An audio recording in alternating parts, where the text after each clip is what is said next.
Rivers are characterized by fairly steady, unidirectional water flow, and that process is responsible for sediment transport and for the generation of predictable features called bed forms. The present is often said to be the key to the past, so in this lecture we'll consider how sediment is transported in modern rivers. In upcoming lectures, we'll look at the types of sedimentary structures and then use them to infer the processes that were operating in ancient depositional environments. Moving fluid, we're considering water here, but this could equally apply to air, transport sediments with two main types of motion. The sediment can move along the riverbed by sliding or rolling or bouncing in a process called bed load transport.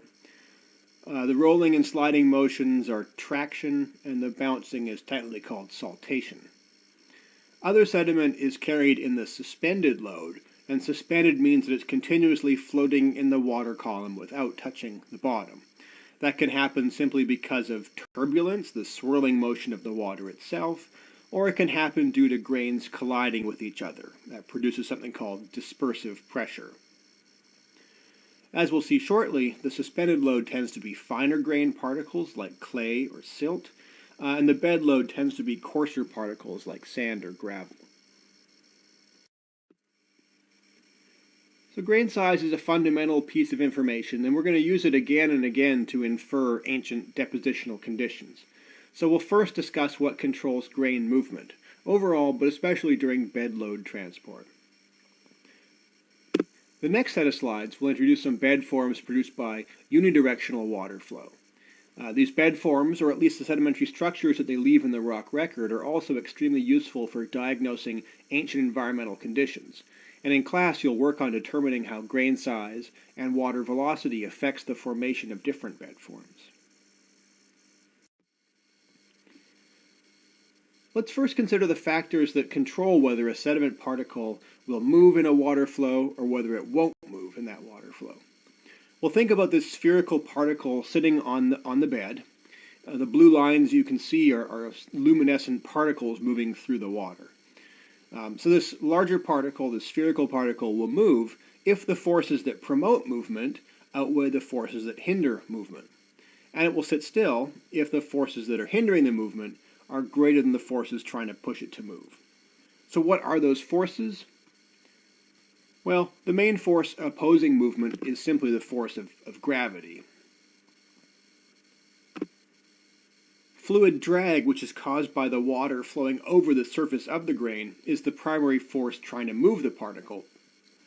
There could also be a lift force that will help movement, which is caused by because the water velocity, shown in the contours of U on the right-hand diagram, is slower below the particle than it is above it. You can see the sort of green and blue below the particle and the yellowish above the particle. Slower velocity means higher pressure, so the particle will feel some lifting force because of that pressure gradient. The sediment particles, of course, are also not isolated. They're sitting there touching other grains on the bed. So there can also be friction and electrostatic forces from static charges that tend to hinder motion. So for simplicity, we'll consider just the two major forces, gravity and fluid drag. So gravity is inertia. It's a resisting force that must be overcome for the particle to move. It's simply the mass of the particle times the gravitational attraction g, or the acceleration due to gravity g.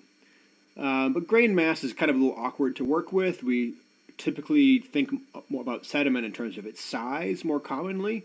So we can just replace that mass term with volume times density. So volume is, of a sphere at least, is 4/3 pi r cubed, and the grain density is rho. And so we could also just bundle all these constants into a term and consider d instead of r. So we want to think about the particle diameter instead of the radius. And from this final equation, you can see that the larger the particle is, the larger the d is, and the denser it is, the more inertia it will have, and the harder that particle will be to move. So the force that tries to push the particle into motion is dominated by fluid drag. The kinetic energy that's transferred from the water to the particle as the water flows over the grain is given by this first equation. So I've already replaced the mass of the fluid by the volume v times the density rho, and velocity here again is given by u. I'm not sure why u is used instead of the more familiar v that you might remember from physics classes, but that's just the way it is. Energy is defined as force times distance, so we can convert this energy into the moving force, which is kind of what we care about, by dividing the volume by the particle diameter, the distance over which the diameter being the distance over which the water flows. So this gives us then, and the force is just the area times the density of the fluid times the velocity squared. And we want to think about particle diameter, so the area of the particle, at least in a sphere, is just proportional to its diameter squared. We'll take all the constants and bundle them up into this term again. So again, as you can see from this equation, the final one here, the force from the fluid drag will be greater on larger particles when d is bigger, and when the water is flowing more quickly. So at the exact moment when the particle just starts to move, these two forces, inertia and fluid drag, will be exactly balanced. You can think about this because if the inertia is bigger, the particle won't move. If the drag is bigger, it will. So the particle just starts to move when those forces just become equal before drag gets bigger.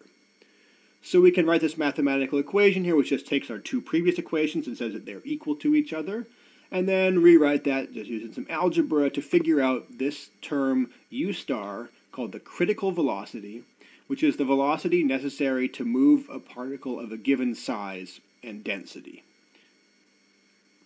So we can even simplify this a little bit, as we'll see in the next slide too, because for typical river conditions, this constant term is around 0.06. That number is determined just by trial and error through experiment. And because the fluid density is approximately 1 gram per cubic centimeter, we don't have to divide by the density of the fluid, so the equation can be simplified like this. This equation describes something called Shield's criterion, and that is the maximum particle size, d, diameter, that can be moved for a given current velocity, u. That is called the competence of the flow. A given water flow can move particles smaller than a specific diameter, but particles larger than that diameter won't be transported. We can also illustrate this graphically with this Hjulström diagram, but you might notice that the relationship really only holds well at grain sizes bigger than 1 millimeter, at least for erosion. Deposition tends to behave quite nicely throughout. So why is this happening? Well, initiation of grain motion can actually be difficult for these finer grain sizes because we ignored the other terms. Right? We just considered fluid drag and inertia. We didn't consider lift, or more importantly, we didn't consider friction and electrostatic charges. So the relationship, at least for erosion, doesn't really hold at these fine grain sizes because of friction. The particles, especially if they're compacted together, might have a lot of friction, and electrostatic forces, which may be especially important in clay minerals, these platy minerals that have charged surfaces. Once those fine particles get moving, however, they're really easily transported, and so they're not going to be deposited until water velocity is extremely slow. You can see that, for example, a 1 millimeter grain will be deposited once the water slows down to approximately 10 centimeters per second, but a 0.1 millimeter grain won't be deposited until the current velocity is approximately 1 centimeter per second. So given the importance of current velocity on controlling the competence of the flow, which is the largest particle it's able to move, fluctuating velocity can result in alternating erosion or transport and then deposition. So for example, let's consider a flow that starts around 5 centimeters per second. So this is sufficient to transport grains smaller than medium sand, say half a millimeter, but anything larger than that won't move. So if this river floods, the current velocity increases.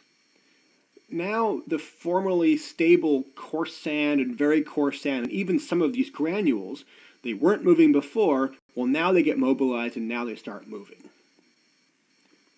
Well, once the flood subsides and the velocity decreases, now we're going to deposit all that coarse material, and even some of the medium sand and everything bigger than, say, 0.1 millimeters, because the flow is no longer strong enough to move it.